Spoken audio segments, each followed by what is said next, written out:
And they're off. Smiling Tizzy wins the break. Dirty Words along the inside is close, as is Coming In a Little Hot, who will settle down in third. Missile Cruiser fourth, followed by Jumper Cables and Flexible Terms at the back of the field. So a duel has developed already between Dirty Words and Smiling Tizzy. Smiling Tizzy's a little too fast, though, and opens up a couple of lengths. Dirty Words will track from second, and Coming In a Little Hot is also close up third. Then it's another 2 lengths back to Missile Cruiser, followed by Jumper Cables, 4 lengths back to Flexible Terms. On to the backstretch, and it is Smiling Tizzy left alone. 2.5 length lead on Dirty Words in second. Coming in a little hot, very comfortable in the third spot, inching forward willingly. That group is followed by Jumper Cables in fourth. Missile Cruiser is down at the rail fifth, 5 off the lead, still 4 to Flexible Terms.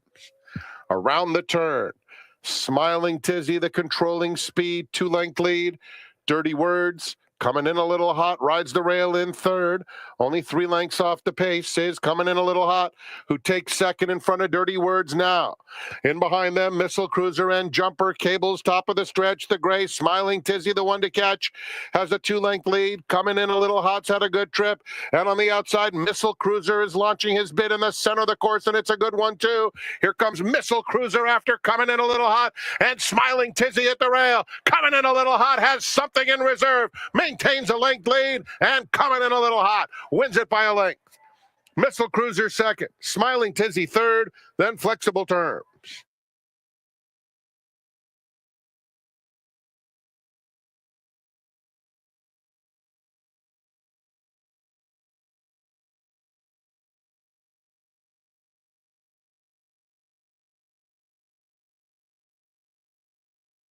Shady Appeal.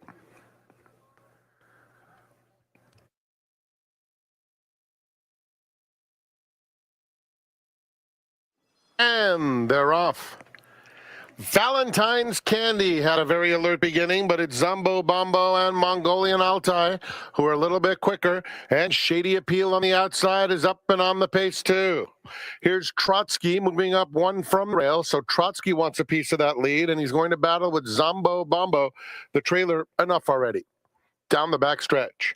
And it's Zumbo Bombo just in front of Trotsky. They're on even terms, and Shady Appeal inches up 3 deep, just a neck off them. A couple more back to Mongolian Altai. Valentine's Candy has backed off, now over 5 off the lead, joined by Enough Already. They move into the far turn. It's Trotsky just in front, but now once again, Zumbo Bombo has his head in there. And Shady Appeal keeping pace with the top 2. Zombo Bombo, Shady Appeal, nose to nose coming to the quarter pole, and Shady Appeal up to take the lead. Mongolian Altai is in fourth with the red cap. Trotsky is now losing ground. Then Valentine's Candy, top of the stretch, and Shady Appeal is the new leader coming to the 8th pole. Zombo Bombo trying to get with him, followed by Mongolian Altai grinding away in third. Coming to the 16th pole, Shady Appeal or Mongolian Altai. Shady Appeal, a half length. Mongolian Altai surging at him. Mongolian Altai, Shady Appeal. Here's the line. Shady Appeal would not be denied. He was ultra game. Mongolian Altai just missed by a nostril. Behind them, Zombo Bombo and Valentine's Candy.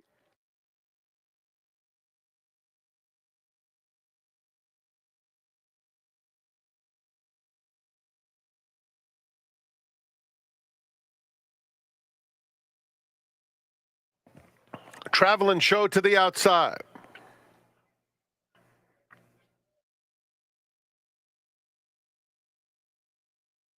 The colors are Rainmaker Racing.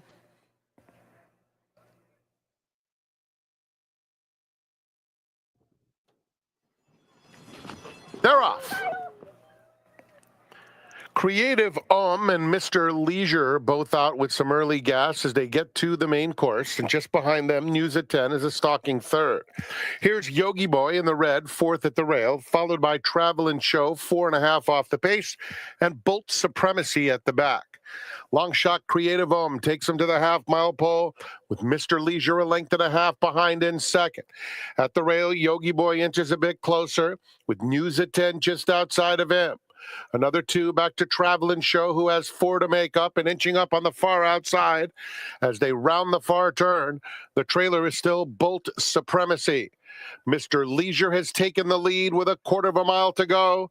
Creative Arm is down at the rail. News at 10, 3 deep. Red blinkers of Travelin' Show on the far outside. Then Yogi Boy between rivals. Wide open with an eighth of a mile to go. Here's Yogi Boy. Now splitting rivals decisively, and he is suddenly in front. And in fact, pulling away Yogi Boy and Hector Barrios with a nice burst of energy to win it. News at 10, then a photo between Mr. Leisure and Travelin' Show.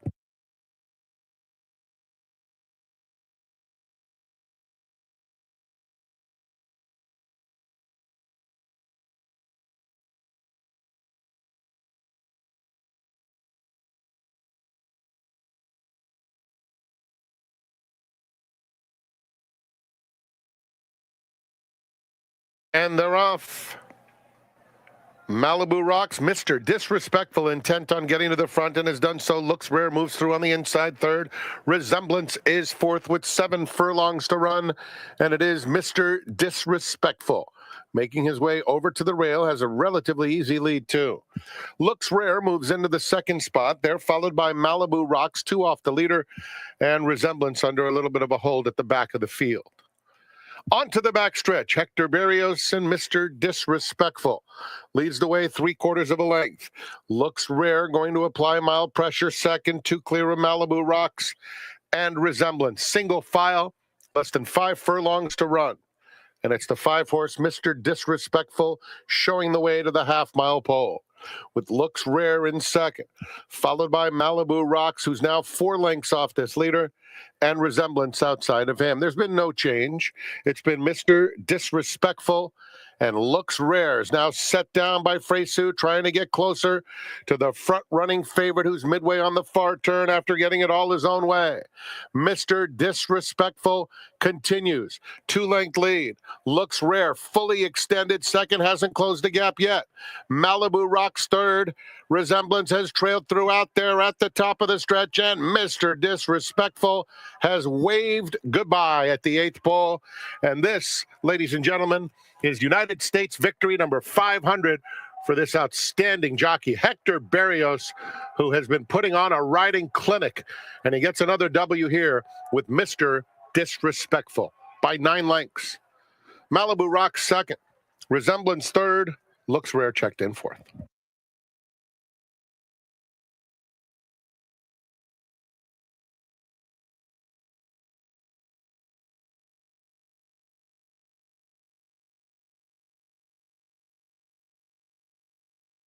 Side. Hammered down to 7-5 is Schwarzmeyer.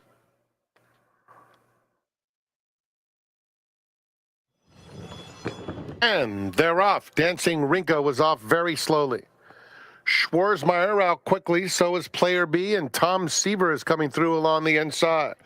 Zeus's War is 4 off the pace in fourth. Agency is moving through at the rail. Then it's Santo Dios and Dancing Rinka. Schwarzmeyer gets an easy lead and is over to the rail. He has it by almost 3 lengths to Player B and Tom Seaver, who are stride for stride, joined 3 wide by Zeus's War. Agency on hold 5th with 5 to make up. It's another 2. Dancing Rinka is on the inside of Santo Dios. Schwarzmeyer, Player B second with 2.5 to make up. Tom Seaver in the thick of it at the rail. Zeus's War is outside of that pair. Agency swings to the outside for the drive there at the top of the stretch, and Schwarzmeyer goes on, leads it by 3. Tom Seaver is chasing with determination, and Agency on the outside is starting to close as well. Schwarzmeyer has a good lead mid-stretch. Agency on the outside of Tom Seaver. It's Schwarzmeyer, and he is razor sharp and was pounded to even money as a result. Agency in a photo with Tom Seaver, Dancing Rinka fourth.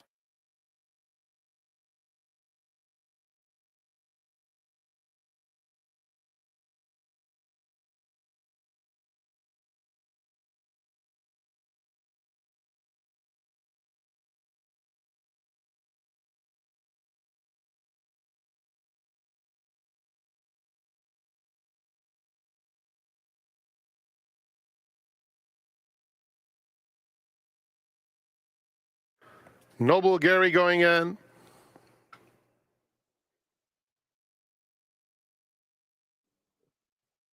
All in. And they're off. Noble Gary, Sawyer Speed, and Mr. Fabricator all flashing early zip. Just behind them, Step Brother Austin is in fourth. The gray is Topper's Wager down at the rail, followed by Broadway Unions. Black as My Heart is second to last, and Aeromax at the back of the field. They run toward the half-mile pole, and it's Sawyer Speed and Step Brother Austin 1-2. At the rail, Topper's Wager takes third. Mr. Fabricator in between horses. Broadway Unions in the black making headway while widest of all, but he's up to take third. Noble Gary is just behind him. At the rail, Black as My Heart and Aeromax still trails. They have less than 3/8 of a mile to go, and Step Brother Austin takes the lead. Short lead, but short-lived, as Broadway Unions has powered up to take command under extremely confident handling from Giovanni Franco. It's Broadway Unions wide and in command. Step Brother Austin in second. On the outside, Noble Gary. At the rail, Topper's Wager. Broadway Unions blew him away today. Look at him go through the stretch. Broadway Unions, another for Giovanni Franco, will win by a dozen. Nice three-way battle for second. Noble Gary over Topper's Wager, Step Brother Austin.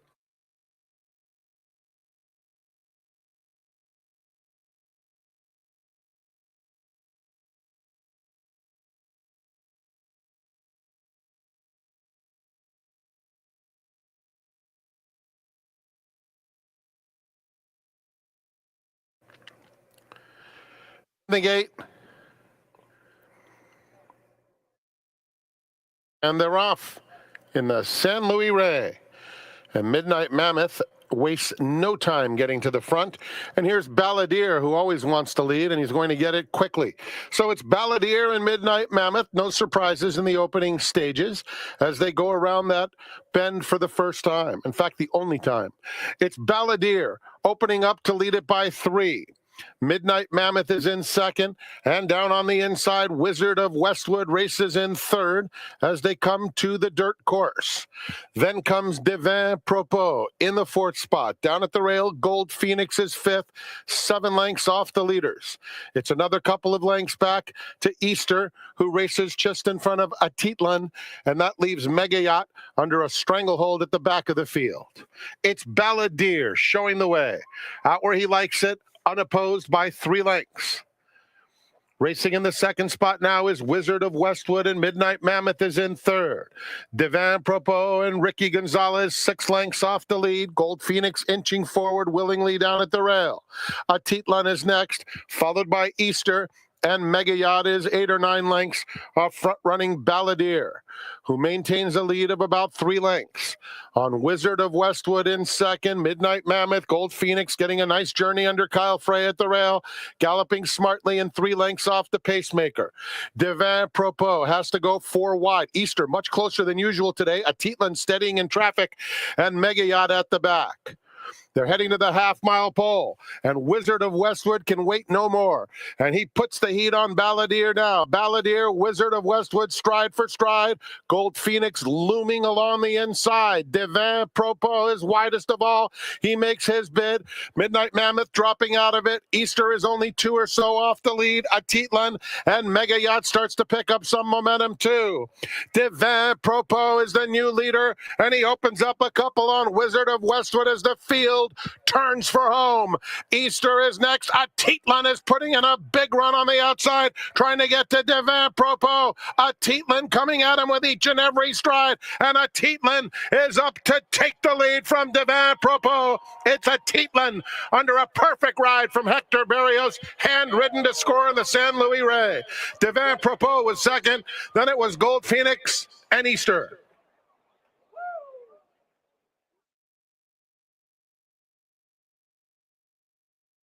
Aiden Butler. Up next, race 8. Late double begins, scratch 1, Havoc, scratch 10, Tequila Talkin'. And they're off.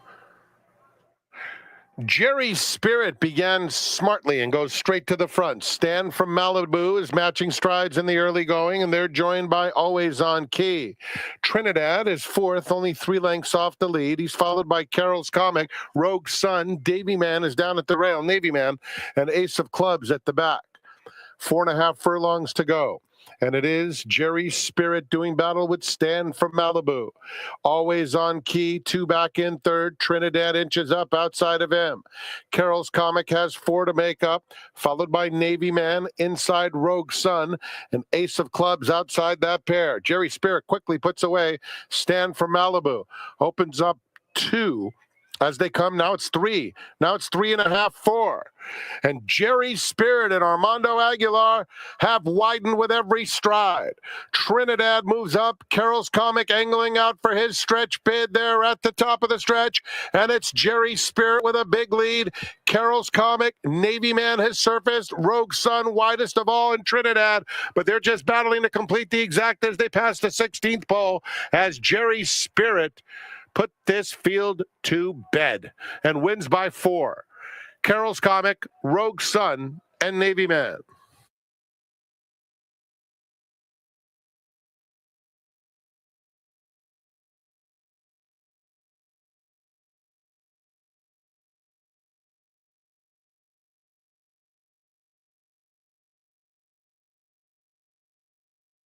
Victories in the United States. This would be number 4. Defiance completes the line. They're in the gate.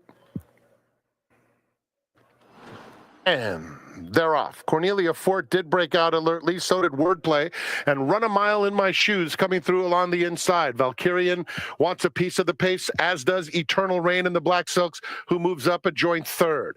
They're followed by Defiance, who's 3 deep moving into the first turn, some 8 lengths off the lead. Just in front of him are both Lovin' on the Run and Needle Point, and it is a long way back to Delusively, who trails. Run a Mile in My Shoes takes him on to the backstretch, chased by Valkyrian. Wordplay tucked in third. They're followed by Eternal Rain, who's 4th onto the backstretch, 4 lengths off the lead at the Great Race Place. Down at the rail, Lovin' on the Run is next as they get closer to the half-mile pole. In between horses comes Needle Point. Needle Point losing just a touch of ground. He's right on the inside of Cornelia Fort as they head to the 3/8 marker. It's 2 lengths back to Defiance and Delusively at the back. Run a Mile in My Shoes and Raylu Gutierrez saying, catch me if you can. Wordplay moves through on the inside to take second. Valkyrian's in third. Eternal Rain has been 4th most of the way. He still has 5 lengths to make up, trying to thread his way through traffic as the field passes the quarter pole. Wordplay trying to hug the fence, a length and a half behind Run a Mile in My Shoes. Angles to the outside, as does Eternal Rain, who's had a perfect trip, but Run a Mile in My Shoes has something left inside the final furlong, has built up a 3.5 lead once again on Eternal Rain, who takes one last crack, but it will be Run a Mile in My Shoes, who ran them off their feet. Eternal Rain was second. Wordplay finished third. It's a photo for fourth that went to Needle Point in front of Defiance to complete the super high five.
Hi, everybody, and a happy Sunday to each and every one of you. Delighted you decided to join us. My name is Tom Quigley, VIP Player Concierge, also your seminar host for the next 35 minutes or so. My seminar guest today, it's been long overdue. I extended invitations to him at least for the last decade. He finally accepted my invitation today. He works for Equibase. You're going to find his story very interesting. His name, Ken Davis. Kenny, happy Sunday. Welcome to the seminar. Thank you. Nice to be here, Tom. It's great to have you here. Now, a couple of old guys talking about racing, so let's try and kind of bring it to more mainstream up to the moment. Back in the day, you were coming to the races in the 70s in the box seat area before you even got involved working professionally for racing. It happened because I was working at a bank computer center and processing checks at night. But you were a horse player. But I was a horse player, so I get off in the morning at 8 o'clock and then head to Santa Anita and probably come 4 out of 5 days a week back in those days. Now, were you like me where even though you were involved as a racing fan, you were always trying to find a career in racing, or were you actively seeking employment in racing? Yeah, not really. I tried a couple of interviews. I remember I got turned down by the Racing Digest way back in the day. Yeah. And that was the only Your interview. Your grades weren't good enough, or what happened? Apparently not. And so I did do some interviews. I think the only jobs open to people with a college degree were insurance jobs, and I didn't seem to get those jobs. So. But in 1977, you actually got an opportunity to work for the Daily Racing Form. Yes, I was sitting on the beach in Del Mar, and there was an ad for a statistical editor in Daily Racing Form. And my wife said, "Why don't you call him?" And I said, "I'll never get that." But I went down. I interviewed with Stan Jacoby. I was hired Labor Day week, so it was the busiest weekend of the year, and jumped right in because, again, you might find this interesting. The forum was regionalized in those days. I remember. You were a Chicago guy, correct? Correct. There was an office in L.A., one in Chicago, and one in Hightstown. New Jersey. Yeah, and each had their own racing forum, and everything was done by hand. There was no internet or anything like that. Now, there's some prominent alumni that you worked with at the Daily Racing Forum. One that comes to mind is Ray Pollock, of course. Yes. But there's many others. I've seen pictures to prove it. Who are some of the people you worked with at the Racing Forum? Ray is a good example. Yeah, Ray was there in the 80s. Trying to think who else has moved on. Jack Carlick, the dean of handicappers. Sure, the dean of the press box. Yeah, he moved on after that. He was sweep for years, so he was around. Our good friend Eric Weinschenk was there. Eric Weinschenk and circulation. You're exactly. Right. Yeah, so it was interesting. I thought of this driving out today. I used to be the unofficial tour guide for the racing car. Trevor Denman came in for a tour. Like the first year he was here, showed him around. And then the other one I remember, Andy Beyer came out. And he said, the speed figure guru. Yeah, he said, "This is like being in Mecca." Because we had all the old bound editions going back to the 30s and so forth. Now, rumor has it you were the MC at the LA Press Club, and you interviewed a lot of prominent people, including Tim Conway, who loved the races. Is that in fact true, That Kenny? is correct. There was a Daily Racing Forum Kentucky Derby party every year, and Tim Conway made it. Well, I think Tim had horses with Jude Feld in those days. I don't think it was going particularly well, but he did show up, and then we had interviewed him, right? I did indeed interview him, and it was like you say at the LA Press Club off of Vermont, not far from the office, and that was a daily thing. We always said we tried to get a trainer, an owner, or something, and Tim Conway did make it one year. You know, the younger generation is spoiled, Kenny, because of course most things now are digital. Yeah. Back in our era, there was nothing digital about it. Could you ever have predicted where the racing form now is compared to when you worked for them back in the 70s and 80s? No, I've been through all the technology changes. If in those days, let's say you wanted to buy a horse, you would have to call me at the racing forum. I would print out the past performance, leave it at the front desk. We got $2.50 per horse. And I remember Nick Hines was one of our good customers back then. It was a cut and paste job, right? You literally had to cut and paste. Yeah, basically so. And everything was done by hand. So it was totally different in those days. Yeah. But you're at the track every day, Kenny, now working professionally for Equibase. And you're considered to be the call taker, not the chart caller. There is a distinction. Curtis Treese is the chart caller. But there's two of you guys trying to bang out the race charts and the results within a very, very tight frame. Time frame. The time frame, especially with the bigger field. When we have the bigger fields, we pretty much have to get it done in 30 minutes. Curtis calls the race. to me. I take the call. And then he makes good use of the drone shots to fine tune the margins. He's calling the margins during the race, but then he looks at it again, and the drone shot is just excellent for that. Then after he gets the calls squared away, I input them. He does the short comment that you see in the racing form, right. The footnotes in the charts. I don't know how many people actually go back and look at charts anymore. They're not in the daily racing form. You can find them online. You can find them online, right? And the comments are much more extensive than what you see in the past performances. But he does an excellent job of catching anything, but he's dead on with the margins. Very much thanks to the drone. We're hoping Ken Davis is dead on with his 9 picks on today's card. We're going to find out who those are. But before we do any of that, let's toss the microphone over to track announcer Frank Miramati and get the early changes on today's Sunday's card here at the Great Race Place.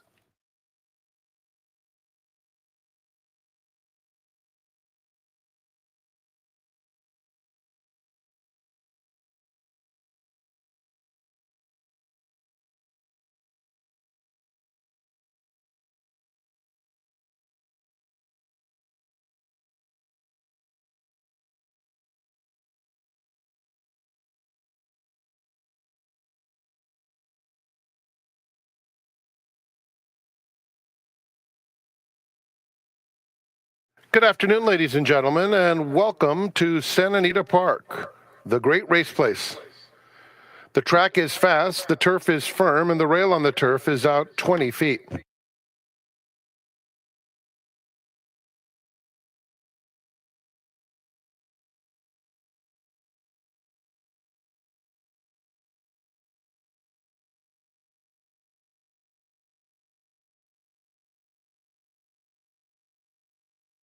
Are the early changes on today's program. In the first, number 7, Bronco Nagurski, as you can see, has the blinkers off noted in your program.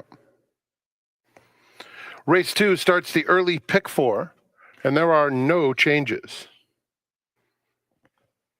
Turning to the third, it's the China Doll Stakes, scratch number 2, Kasalu. Number 2, Kasalu, is scratched out of the China Doll. As a result, no show wagering. The fourth program scratch of 1, Erebus, and scratch number 3, Clever Clover. 1 and 3 are out of race number 4, which starts the $2 pick 6.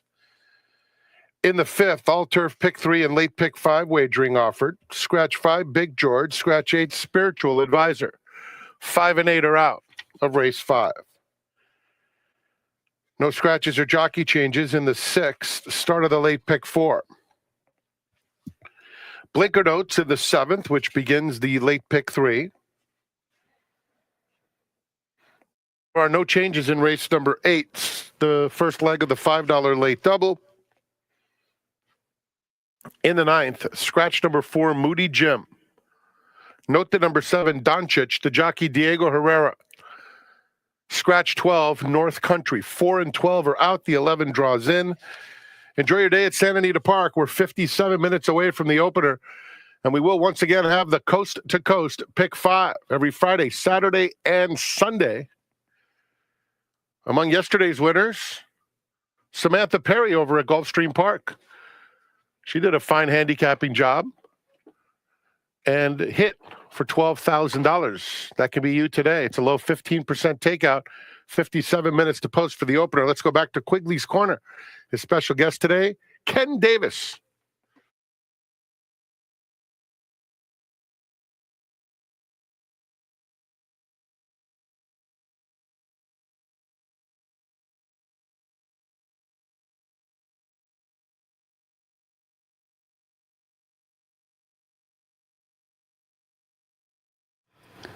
Welcome back. We're talking horses with Ken Davis. He's my good friend. I'm honored to have him as a colleague here at Santa Anita. He is the call taker and part of the chart calling process for Equibase, which of course you see the result of their fine work, both whatever past performances you might have, daily racing form, bris, whatever it might be. Kenny, we've got a good 9-race card with lots of horses to look at. So let's dive right in. Kicking things off in race number 1. We're on the turf. The turf rails today are set at 20 feet. Race 1 also begins the popular 50-cent early pick 5. We're sprinting 6.5 furlongs in the flat turf course. $25,000 claimers, non-winners winners of 2 races lifetime. The original morning line favorite and the current betting choice at 5-2 is number 4, Belly Up, owned and trained by Brian Corner. What'd you think of race number 1?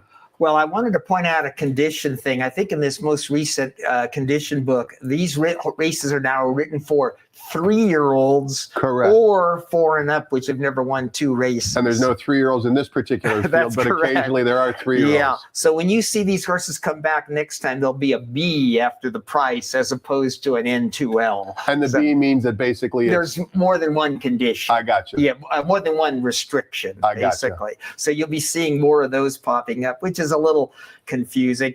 I think I land, as we always say, I landed on the 4 Belly Up. You're going to find I won't be picking many deep closers today. I tend to focus on who's guy. Yeah, who's going to be near the lead or on the lead. It looks like Belly Up will be pretty close to the lead today. It comes out of a Calbred allowance, other than taking a bit of a drop, and I thought that was the one to beat, and maybe the 1 as the second choice. But it is a good sized field, and hopefully the 4 will be near the lead, on or near the lead. Kenny, you work at the track, and of course you're busy throughout the course of the day. Do you spend a lot of time handicapping either in the morning or at night, or is that one of the maybe luxuries that only presents itself occasionally? Right, I do more during the week when I'm at home watching FanDuel and those races. I like this time of year watching Gulfstream and so forth. Sure. A little bit of Turfway with the late time frame. Here's generally speaking, I bet the last race. I know everybody nowadays usually, because it's a big field, likes to bet the last race. Sure. So I usually try to put something together in the last race. But other than that, that's a good thing about my job. It's very easy to pass races. Do you feel like you have an advantage being so intimate with the running lines and the past performances and the comments? I don't really, especially from a visual standpoint, because as I'm taking the call with Curtis calling it during the race, my head is down most of the time, and I don't even get to watch the replays that often. So the video doesn't come into play that much for me. I know everybody says they watch video, but I don't really get that much of a chance. Another question for you, Kenny. We see such advancements around foreign countries like Australia or Hong Kong, or maybe over in Europe. Do you know if their style of taking the charts and calling is different than ours? And maybe do they use more advanced technology than we do, if you know? I know. The only thing I know is GMAX, who does the video now, they cover several tracks in Europe as far as the graphics and the margins. But as you know, there's really only a finish call in most of those races. Correct. So, and of course the saddle towels have never advanced. So I don't understand why they can't go to a color code like we do. So I don't think there is that much advancement in the technology. Is there a lot of margin of error, so to speak, in your estimation with the different chart callers and call takers around the country, or do you guys try and be as precise as humanly possible?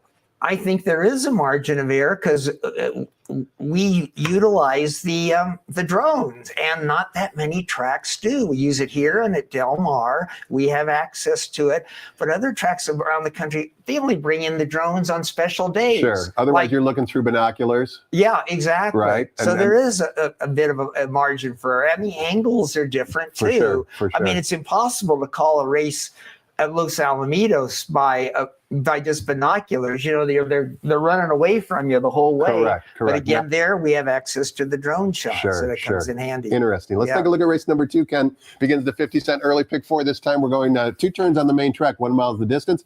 It's a restricted starter optional claiming race for fillies and mares. We've got a field of 5. Number 1, Gray Frost from the Bob Hespard is the 4-5 more line favorite. Here's another restricted race with conditions that are relatively new to Southern California. Right. Bob started this mare for $8,000. Of course, the horse was eligible because it had run for $5,000. He ran early in the meet, and he's still eligible for this basic condition. The horse has speed. I got to think this is going to be a really short number today. I don't think I could come up with anybody else. I think it just mattered. Do you like the 4 or 5 in the exacta? But what a great spot he's for. Now, the purses aren't huge for this horse. But you can protect the horse without a risk of being claimed. In fact, you can see from our stats, the horse is 2 for 2, and the total earnings are $19,200. Not bad for an $8,000 claimer. Yeah, exactly. But he looks like he's found another good spot today with this mare. Let's take a look at our feature race on today's card. It goes as race number 3. It's the China Doll Stakes. It's a $100,000 guaranteed purse for 3-year-old fillies traveling 1 mile on the turf course. Scratch the original morning line favorite, number 2, Casalou. Leaves us with a field of 4. Number 4, Take Another Card, the Calbred, likely to be the post-time favorite based upon the original odds. We'll find out in just a bit when the revised morning line odds are issued. Nevertheless, who do you like in this 4-pack for the feature race, Kenny? Well, with the scratch, I went to the 3 Amorita, who looks to be able to be near the pace. Now, she just comes off an other than allowance win. Will then, who beat some of these at Del Mar, hasn't been seen since November 30th. I guess now, like you said, I guess Take Another Card is going to be tough in there. But I went 3-5 with Casalou out of the race. You make a good point. Number 5, Will Then, last seen at Del Mar in late November, actually beat Casalou, and the Jimmy Durante now shows up for Jonathan Thomas, who's had an excellent meet. We'll see exactly who not only is the morning line favorite, but who goes to post favored when they spring the latch. Kenny, a question for you. When you reflect back on your work, of course, it's etched in stone, right? Once you issue the chart, there's no turning back. It is what it is. Right. I mean, we have obviously the ability to go back later and make corrections if something does come up, but it's there for all to see. So it's kind of like a two-edged type of question. Sometimes do you cringe when you look at something and say, wow, we really blew that chart? Or conversely, do you look at the chart and say, we really nailed that race, and maybe it's a big race like the San Diego Derby or something like that? Do you ever have those type of flashbacks? No, there's no real second guessing. The only thing that could go wrong, I do enter the times manually, either off the board or off the video. There's a very good chance with my typing skills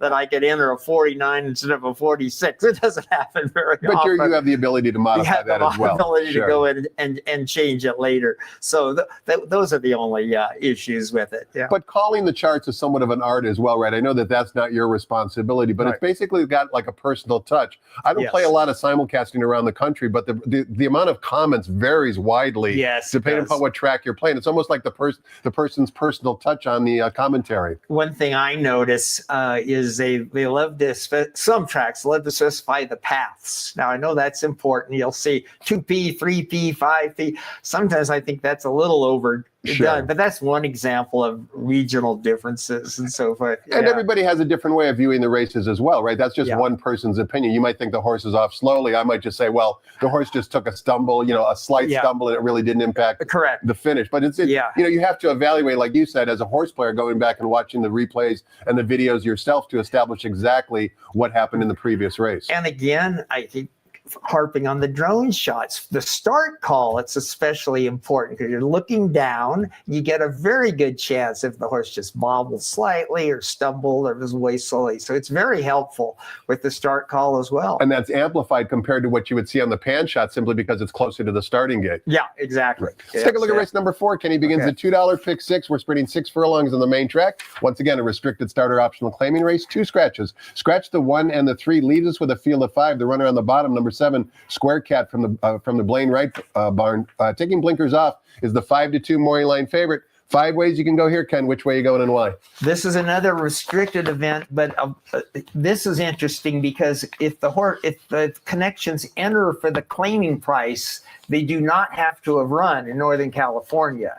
So, and that's a new. I think that's a fairly new wrinkle. Maybe the last couple of books. Correct. So I kind of was looking at those. The pace is a little muddled. I took the 4, the Steve Knapp horse, who's dropping, who I think again could be fairly close to the pace, and I took another horse in for the 10,000 Square Cat on the bottom, who could be fairly close. In fact, I guess that's the morning line favorite at 5-2. It is, as a matter of fact. Square Cat is. Yeah. Go ahead. I'm sorry. But we'll just see how these horses do that are in for 10, and they aren't under those Northern California restrictions. You're a passionate race fan, obviously, Ken. In our brief discussion with you, did you ever own any horses, either individually or in partnership? No, that's funny. I've been asked occasionally from time to time, but no, never. never did get the bug to get in. I've known a few owners, and I was very good friends with Ron Charles, who ran this place for years. course. One of the great, Still owns horses that we see on a daily basis here. He was a horse player besides being a racing executive. He was indeed. In fact,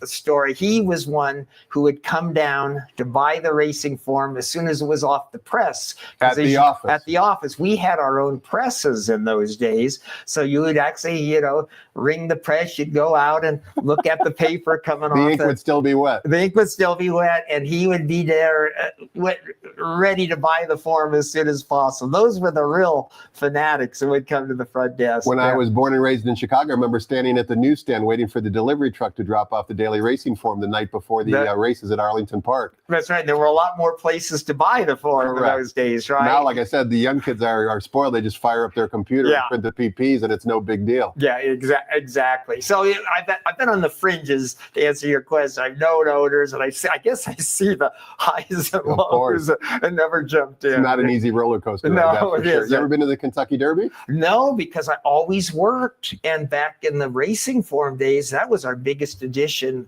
of the year. I could tell you one story. Kentucky Derby 1992, we were printing the Saturday paper on Thursday. That was the day of the Rodney King verdict.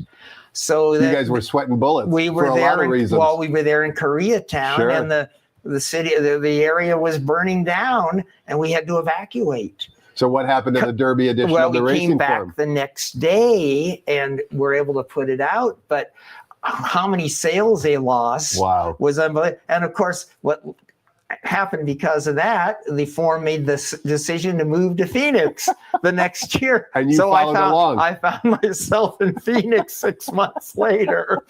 So that's what that and technology moved us to Phoenix. Do you and Curtis feel any extra pressure on big days, like let's just say San Diego Derby Day or the Breeders' Cup as an example? Yeah, we get some help for the Breeders' Cup. They bring in a couple extra chart callers that help us with everything. So is that helpful? Sometimes too many people, cooking in the kitchen becomes cumbersome. Yeah, well, I noticed they make a point of giving Curtis the turf races with 12 or 14. The more difficult ones. They take the turf races. But anyway, it's okay. It's good to take a breath every once in a while. So that part works out okay. Race number 5 begins both the 50-cent late pick 5 as well as the $3 all turf pick 3 with a reduced 15% take on. And we kick off both wagers in race number 5, going a mile and an eighth on the turf course for Calbred, allowance optional claiming types, non-winners of one other than. 2 scratches. Scratch the 5 and the 8 leaves us with a field of 8. Number 3, King of Clubs from the Mark Glatbart is the 8-5 Moyer Line favorite. Give us your thoughts on race 5, Ken. I have a feeling the aforementioned King of Clubs is going to be a pretty heavy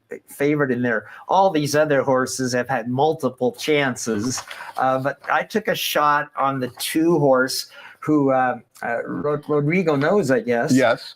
Picks up Rispoli today. Again, I think he can be fairly close to the pace. I see King of Clubs rallied for him off in the first. I know he's going to be tough to beat, but these other horses are fairly hard knocking sorts. And I went that way. I went 2 with the favorite underneath there. Ken, I'm sure that you are a good judge of jockeys' ability, because back in the heyday, we were spoiled here in Southern California with jockeys like Bill Shoemaker, Lafitte Pinkai. The list is endless. Chris McCarron, Eddie Delahousie, Gary Stevens, Kent DeSormo. It's just outrageous. You didn't mention my favorite. Which is? Patrick Valenzuela. Oh, I see him all the time here, bro. How could you not like him if you're a speed guy? You knew where you would be. You knew where you were going to be. But my question was going to be Flavian and Umberto and Juan Hernandez now and Frankie Dettori. I mean, they're more than, they're Hall of Fame type They of are, riders. dude. Boy, Pratt doesn't make many mistakes. He's in the right spot most of the time. If he's on a speed horse, he knows to send.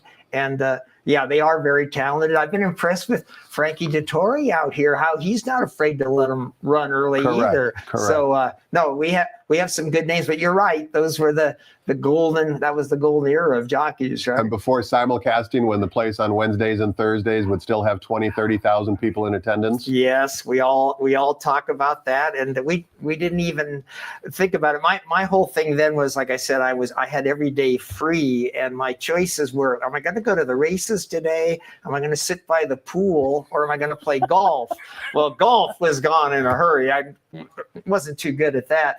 But I used to go 4 days a week. I take Thursday off. Sure. But it was a 4-day week in those days. Yeah. As I like to say, don't be sad those days are over. Just be thankful that we were able to experience them. Yeah, that's right. And how about the 6-day weeks at Del Mar? And 7 days at Fairplex. And 7 at Fair. But in those days, those 6-day weeks at Del Mar, you could go to Agua Caliente on Tuesday, which we did. Yeah. Taco Tuesday.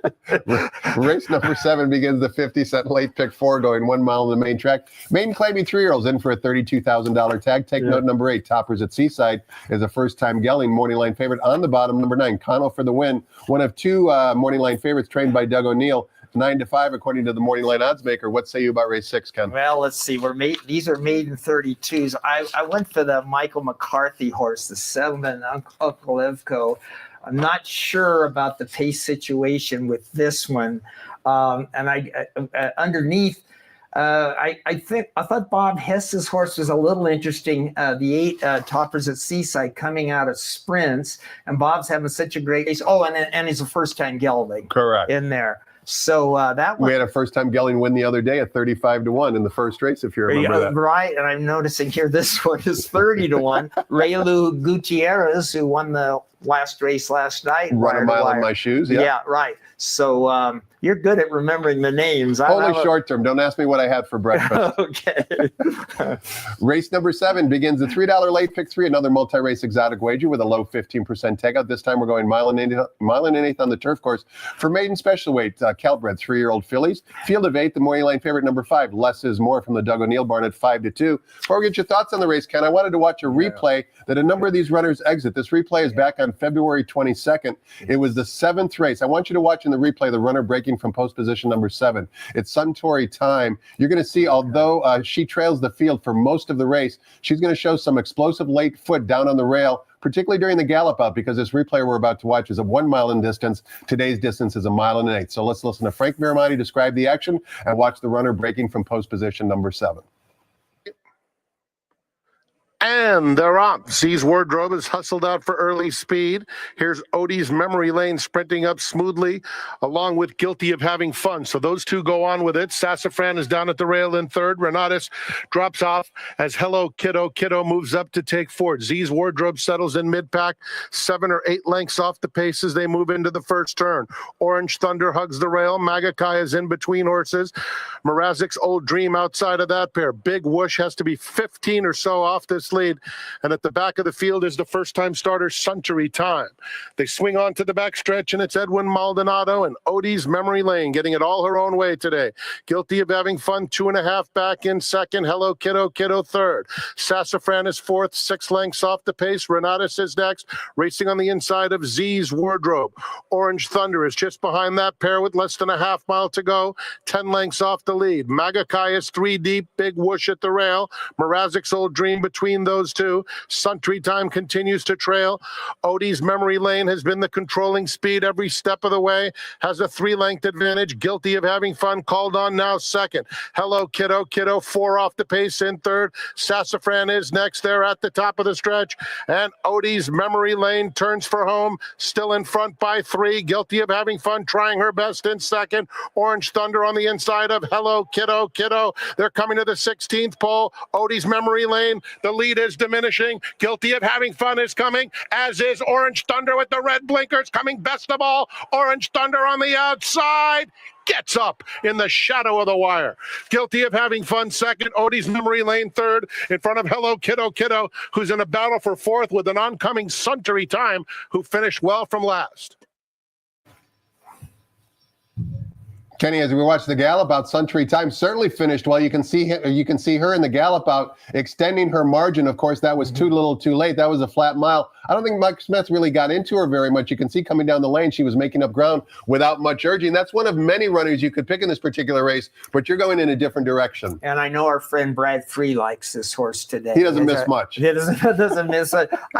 I went the easy way. I took the 2 horses coming out of the Cal Cup Oaks. I took the We the Hobby for Peter Miller on top, and then I went Less is More second in there. So Now, whether that's a real class edge, I don't know, but that's the way I went. And again, they look like they'll both be forwardly placed. Ken's top 2 selections, number 3, We the Hobby, and number 5, Less is More. You can see if you have the racing form in front of you. Both add Lasix. We the Hobby also takes blinkers off. A lot of handicappers like changes, as you heard Leo Vukmanovich describe yesterday, who is my seminar guest. Race number 8 begins the $5 late daily double with a reduced 15% takeout. We're sprinting 6 furlongs in the main track. For Calbred, fillies and mares, allowance optional claiming types, non-winners of 1 other than a field of 6.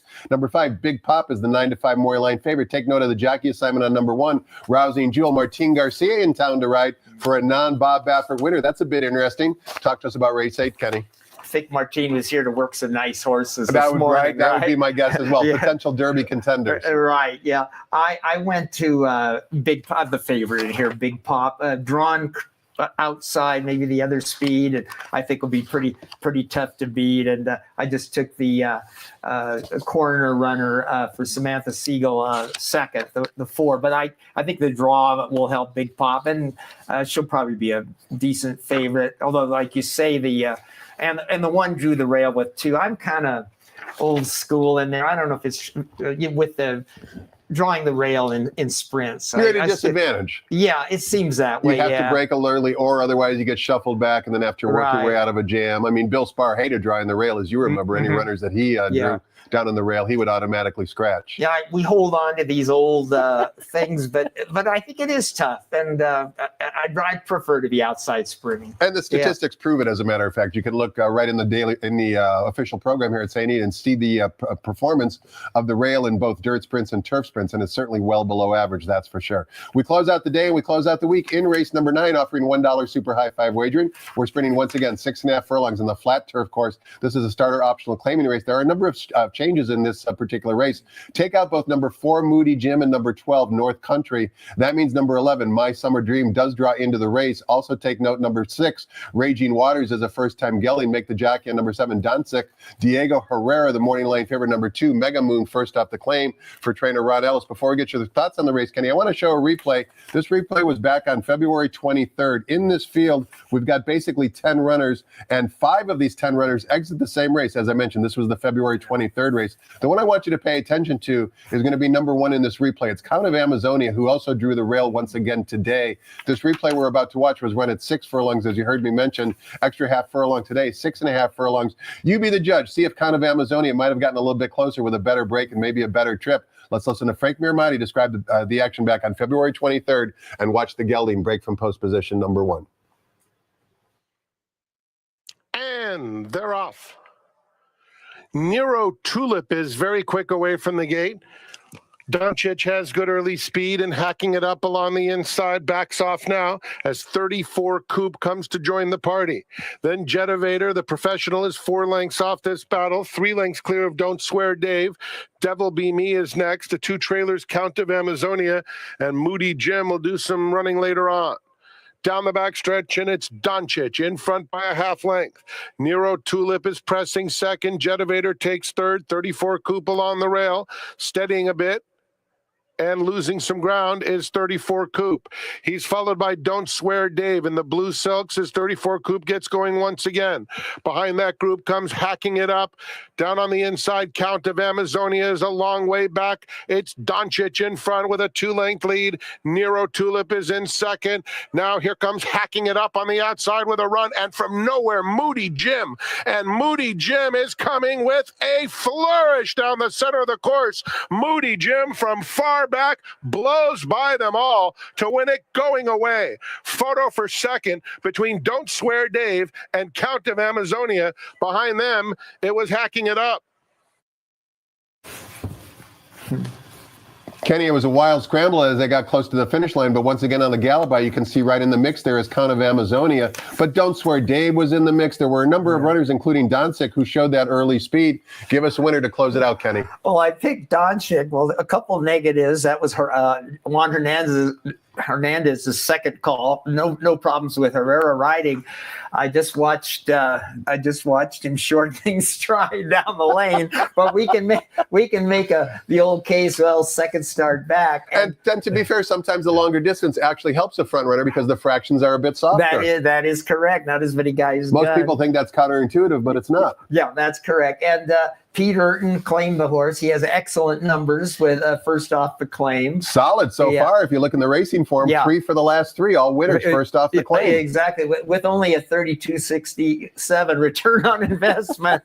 but again, I think this one can clear. Whether it can hang on. I took the 2 Mega Moon second. Another first off the claim for Ron Ellis. And of course, the horse we looked at, Count of Amazonia, comes right back on the rail today too. For a hot trainer, Bob Hess. Yeah, for Bob Hess. So there you have it. Kenny, as I mentioned, this appearance was long overdue. Let's not wait another decade before we get you back on the seminar. All right, how long has it been since you've done this outside? That was the last time I did. At least a decade, right? Oh, no. That's going way back. Oh, wow. Yeah. Okay. No, time moves fast. All right. The days go by slow and the years go by fast. Indeed. Kenny, thanks so much for the time and insight today. Keep up the great work. You're certainly a great asset to the racing community, and I loved having you on the seminar. Thank you very much, sir. Thanks to all of you for watching as well. One more reminder, and that's, as you heard before we were reintroduced by Frank Miramati, the $1 Coast to Coast Pick 5. It paid $12,000 yesterday. Clean slate today. $1 minimum, low 15% takeout. 5 races, beginning with Gulfstream Park, race number 8, 1:20 p.m. Pacific time. Have a great afternoon, everybody, and good luck.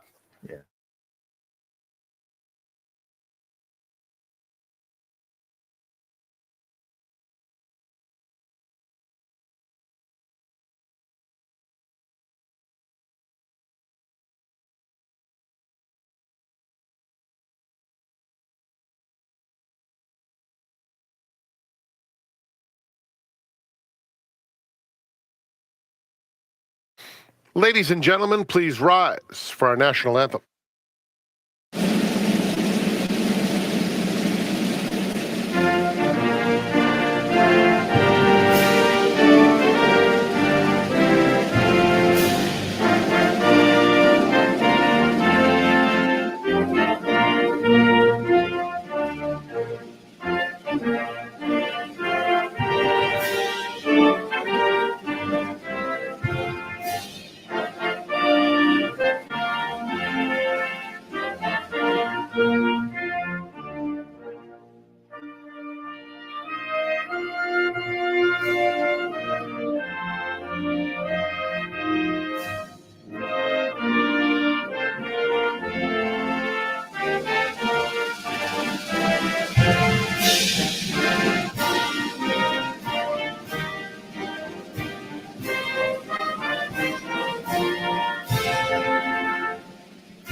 Good afternoon and welcome to Santa Anita Park, the great race place. Track fast, turf firm, rail on the turf at 20 feet.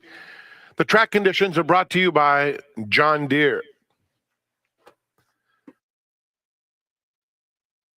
Here are the changes. Race 1, no scratches or jockey changes. Early pick 5 starts. Race 2 offers early pick 4 wagering. No changes. Third is the China Doll, no show wagering, scratch 2, Kasalu. There is a revised morning line. In the Ford scratch 1, Erebus, scratch 3, Clever Clover. 1 and 3 out of the fourth, start of the $2 pick 6. In the fifth, scratch 5, Big George.